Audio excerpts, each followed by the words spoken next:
Welcome to our latest webinar for corporates. In this series, we'll be examining recent events and looking ahead at what might be in store for financial markets and the economy. Good morning, everybody. This is the last FX webinar of the year, and we're hoping to go out with a bit of a bang. So my presentation will go first this time, and then we'll hand over to Piers. And then in January, we're going to do it slightly differently. We'll have Piers going first because it'll be the end of the quarter. So he'll look back at what that may tell us in terms of the technical trends before switching on to an update in terms of where I see things going economically. But let's plow straight ahead with the slides that I have on the macroeconomic outlook. And so on this, on the content slide, we're going to look at consumer price inflation. There's been some big developments there, so worthwhile focusing on what's happening and what we expect to happen going forward. Then we'll look at interest rates, followed by a look at industrial production. We've had some news out this morning, in fact, on industrial activity, which is very disappointing for Euroland, so worthwhile focusing on that again. Before looking at what the budget outlined with regard to the major changes for fiscal policy from the UK, and clearly there are some read across for the rest of the Western developed world, then drawing our attention to FX market forecasts. So let's go on to that first slide with regard to consumer price inflation and the trends that we're seeing. And it is pretty clear now that we are getting further sizable drops in consumer price inflation. The UK still slightly lagging behind what we're seeing from the US and Euroland, but much more towards the pack now. There isn't such a big difference between those headline rates. Headline rate for the UK dropped very sharply in the October numbers, down from 6.7% to 4.6%. US CPI running at around 3%. Euroland CPI running around 2.5%. So Euroland now is by far and away the area that we've seen, the economic area at least, where we've seen the largest reduction in consumer price inflation. But when you look at this from a core consumer price inflation perspective, then they're all in and around the same sorts of levels, and there's more to do. There's a bigger challenge in terms of central banks getting those core inflation rates down. One of the things that the UK central bank, the Bank of England, referred to was services inflation being very sticky. So they will want to see more progress there before there's any room for interest rate cuts in 2024. However, I think the other fact to throw in here is that activity definitely leading where inflation is. Activity very weak across the UK and Euroland, less so in the US, but there are still sectors in the US that are running pretty cold. So drops in headline rates, encouragement from core CPI rates, but more to do as far as consumer price inflation is concerned. If we look at those interest rate decisions on this next slide, the interest rate decisions from the likes of the Bank of England, the European Central Bank, and the Federal Reserve were as expected after November, and we expect the same thing to be repeated in December. None of the major central banks raising interest rates, none of the major central banks considering cutting interest rates yet, but there might be some hints from central banks as to when those interest rates might be coming, those interest rate cuts might be coming. And I think it's most probable, given the progress that we've seen in terms of European inflation, that it's the European Central Bank that kicks us off first. When we published our year ahead, we were talking about the possibility of that cut coming before the end of the first quarter of next year. The Federal Reserve then cutting next, and the Bank of England being the last to reduce interest rates, probably around about August, September time. But there is a big change in terms of, even though Euroland goes first, we'd expect the extent of their interest rate cuts to be more limited than the extent of the Federal Reserve's cut. So the Federal Reserve, we're expecting to cut by more than 2 percentage points in 2024, whereas the European Central Bank and the Bank of England are expected to cut by only 1 percentage point over that period. So there's going to be some material changes to interest rate differentials between the US and its counterparts in the UK and Euroland, and that could inform the risks around currency for 2024. Moving on to the next slide.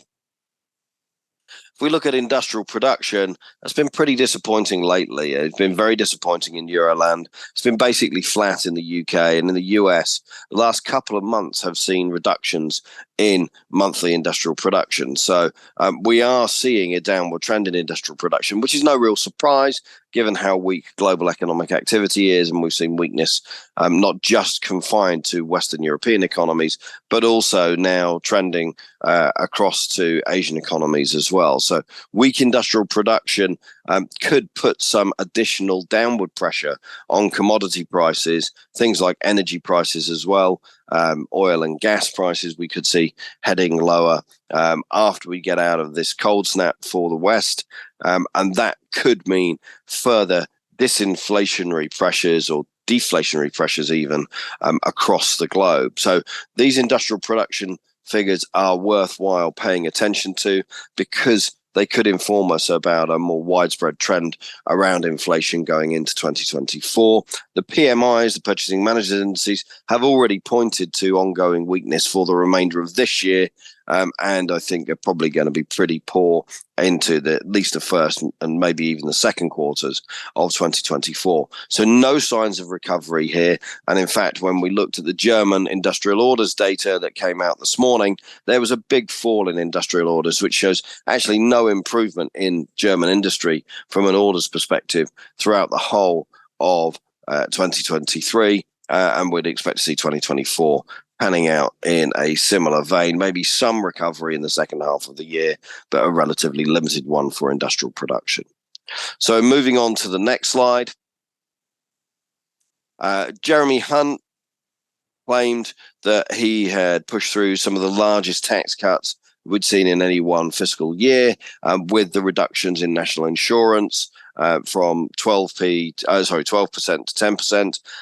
But he was paying for quite a lot of that with some real terms cuts to public spending. So I think the overall stimulus over the next couple of years is going to be around about sort of £20 billion. The vast majority of that is paid for out of real terms cuts in public spending. There was no indexation of income tax thresholds. There was a fairly sizable rise in benefits. We saw a very steep rise in the state pension as well.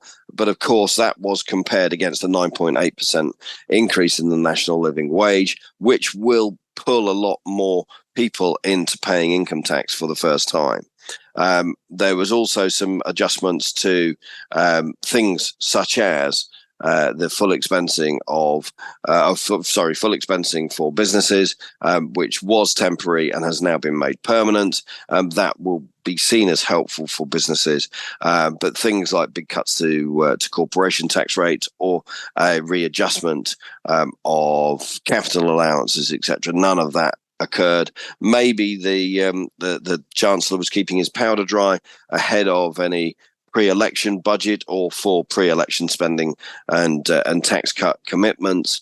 But I'm not sure that there's much headroom for the UK government in terms of additional spending increases or tax cuts. The public finances will have to materially improve versus projections in order for there to be any additional firepower that the government can throw at this particular problem.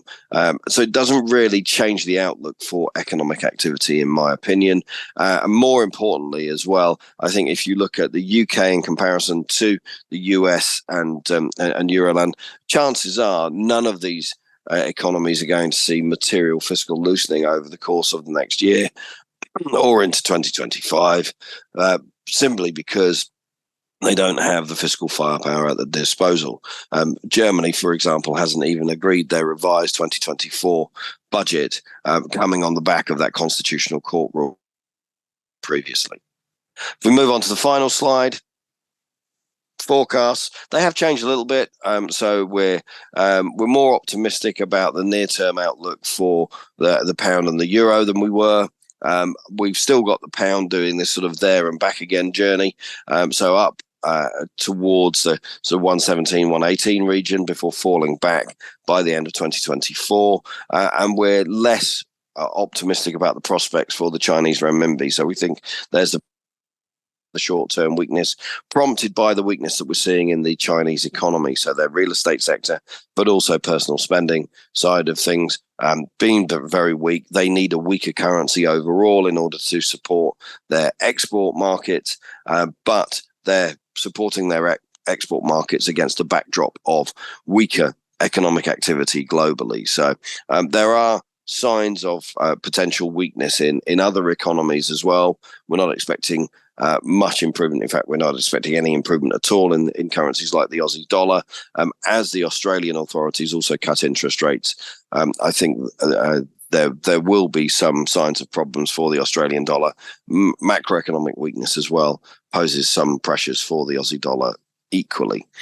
So from a fundamental perspective, we've got supportive or something that looks supportive as far as sterling and the euro is concerned, something that looks slightly more negative for the Chinese renminbi, and that could be positive in terms of reducing global imported inflation pressures for Western economies. So again, disinflationary or potentially deflationary into 2024. So that's my presentation done. It leaves me only with my disclaimer, which is the next slide, which you've seen plenty of times before, and it gives me great pleasure to welcome Piers again to deliver his technical analysis outlook for what we've seen and what we're likely to see going forward into 2024. Piers, over to you. Thanks very much for joining us once again. Hello, Neil. Did you not get the message? It was Christmas.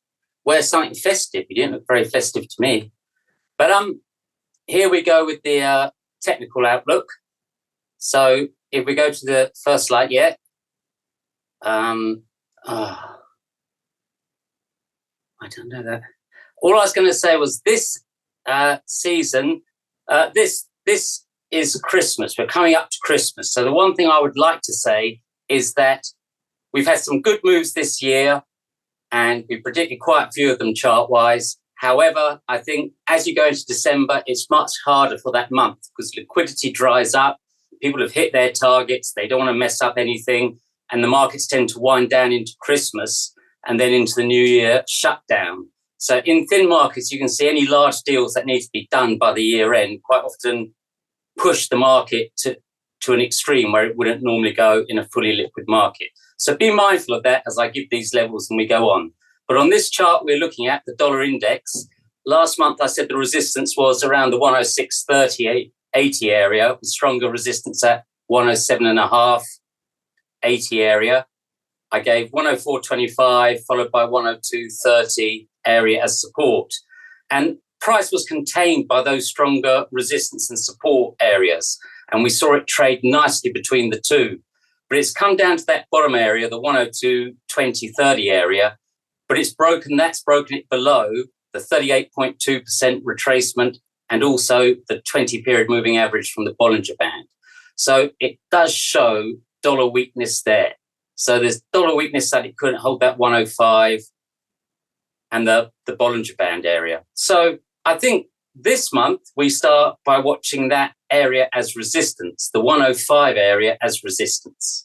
So 104.50, 105, that should cap rallies and maybe a test down into the 100 to the 102 area. That should be where your support is. If the dollar does get back above 105 in these thin trading markets, then people look like they're getting back into the dollar. But at the moment, I'd expect a sort of contained month to start with 102, 105, and then maybe a test down towards 100. So what does that mean for the currencies? If we go to the next slide, on the next slide, here's euro dollar. So on euro dollar, last month I said that the resistance was in the 107.65, 107.90 area, and support should be in the 106.75 area initially, with stronger support 105.60, 106.20. So we went up to the higher end of my resistance. We went up to the 109.85, and then the market turned sharply. Now, I warned about that on my weekly and daily charts. So I was sending it out that the risk reward was about to change. I warned it 2 days before it was going to happen. So hopefully you got that update. And that's why it's important to keep on those mailing lists and see what happens during the month. They're not door numbers, as I always say, they're markets. They're constantly moving. So for this month, I see the support still around that 105.60, 106.20 area as initial support against resistance of 109.75, 110.84. But it is, again, a case of those thinner markets to be wary of. But that's the sort of range I'd expect while the market's trading actively. So we go to the next slide now. Now, this is great. This is sterling index. So if you have anything sterling-wise to trade, this has just been a godsend all the way through since Brexit. So we had there 2, 4, 7, 5, 12 quarters where price was held by that 38.2. Earlier this year, I highlighted we'd broken above, for the first time since Brexit, we broke above that 38.2. And I said that rule of polarity, that should become support on dips lower. So for the last 2 quarters, and that's so for the last 6 months, every move down to that old 38.2 is where people have bought sterling. And that's why sterling has rallied. So it did look bad at one stage again in the last quarter, but this quarter it rallied up. And why is that? It's simple, the rule of polarity. So that's what's causing this rally back up. It makes it all very simple. We don't have to worry about politics, central banks, economic data, interest rate rises, or if interest rate rises don't happen or didn't happen, they were expected. It might be too simple for some people just to draw that line. But if you've used that line, well done, because you've obviously done very well this year, I feel. So it's December this month. We have Christmas end of year thin liquidity. So I'd expect support in the sort of 64 area and resistance in the 67 area on the sterling index. But keep an eye on this. And in fact, if we look at the next slide, I've tried to make it even clearer. Just look at that blue dashed line. So that's where in the old days you sold sterling. But if you look for the second half of this year, if you had just bought sterling when it got back down to that 38.2 area, for 6 months, you'd have been happy. And we can see the 67 is where it's just sort of capped at the moment. And that's where I get my 64, 67 range for the moment. But it'll be more interesting to look at this market next year when the market is back to full liquidity. So if we go to the next slide, this is sterling dollar quarterly. And I quite like this because I highlighted this quarterly candle and I said about a bearish outside quarter.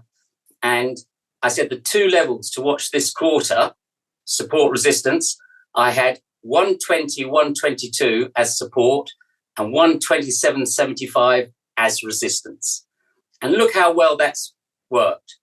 That has been the range for this quarter.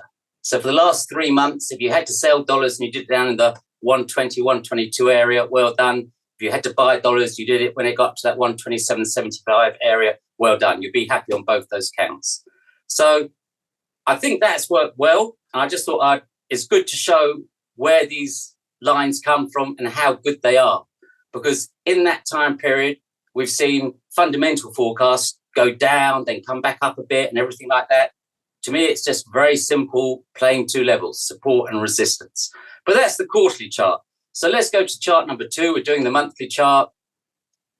So on this chart, we can see that price stalled at the Ichimoku cloud, that yellow bit at the top. We fell down there, but look at the orange line. This is why I had my support area down there, 38.2%. Remember the sterling index chart? What ruled that? 38.2%. So down here, that's the level where you hold off and you sort of hope for the rally. And we got the rally. And so while you're above that area, that 38.2%, 120.75, and the Bollinger Band, 122.44, sterling dollar has hope of still rallying. But it has that Ichimoku cloud above it, and it needs to break above that to get even longer term positive. So December, that thin market that gets pushed around a lot that we know about. So I would watch maybe a 123, 124 support area, potentially up to 127, 128. But bear in mind, in those thin markets past next week, I think you might see one of them broken. But that's where I'd see support and resistance in a normal traded market. So if we go to the next slide, this is euro sterling. So if we look at that euro sterling chart, it's the same lines as I had last time. But what I'm going to do is, rather than talk through euro sterling and sterling euro, I'm going to talk through sterling euro, which is the next slide.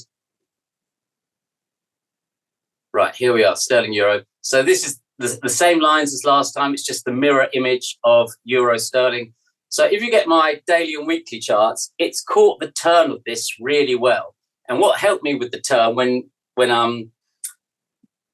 sterling euro came down and just before it rallied back up was I was using that sterling index, thinking, where is price in that? And we got a lovely rally. And it still works on sterling euro. You can see it got down to that 23.6. You had a bullish outside month. Well, not quite bullish outside month. You had a very positive month off that last month. And that's taken us up to the 38.2% extension. So we're looking at extensions here. So that extension is coming at 116.81. So we know there's some resistance around 116.81 because it's the 38.2 extension. And if you look back earlier this year, it didn't manage to close above that. So now we need to see, can it get above 116.80?